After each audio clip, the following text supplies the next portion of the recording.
Les démocraties sont minoritaires dans le monde et lorsqu'elles existent, elles sont souvent bousculées, voire ébranlées. Alors, le but de cet ouvrage est de mettre à jour des freins et des ressorts qui font d'une véritable culture démocratique. Comment renforcer cette culture et dans un second temps, quels enseignements en tirer pour un mode de gouvernance mieux adapté? Pour ce faire, les sciences humaines et sociales apportent des éclairages singuliers. Alors, les textes qui composent cet ouvrage relèvent de deux champs. Celui des services à la société dans le domaine de la santé, de la justice et de l'éducation, et le champ des entreprises et de l'activité professionnelle. Le croisement des analyses issues de ces champs variés permettent de dégager des lignes de fond du vivre ensemble en démocratie.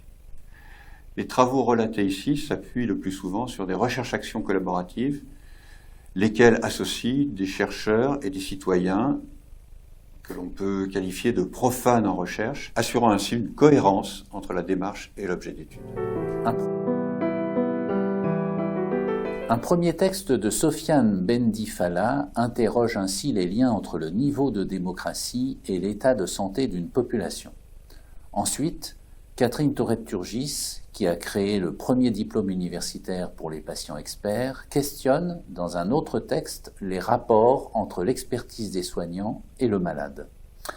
Un autre pilier du fonctionnement démocratique d'une société est la justice.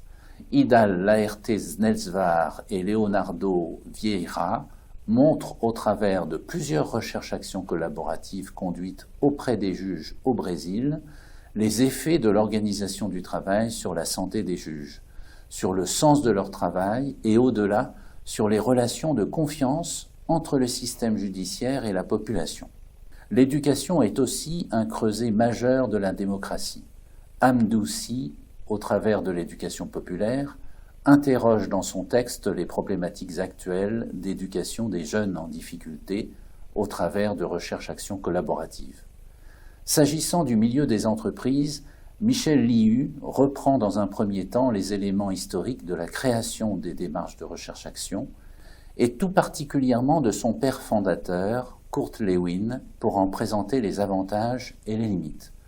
Laurent Mailleux et Laurent Tertrais, de la CFDT Cadre, posent dans le texte suivant des problématiques majeures sur le plan démocratique des entreprises françaises, sous le beau titre de « Faire société dans l'entreprise ». Sandra Anlard, pour sa part, mène dans son texte une analyse sur la dimension démocratique des actions de formation en situation de travail, dispositif issu de la loi du 5 septembre 2018.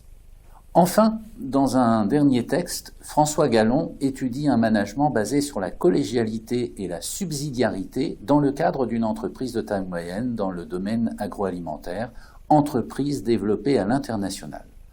Nous vous souhaitons une très bonne lecture.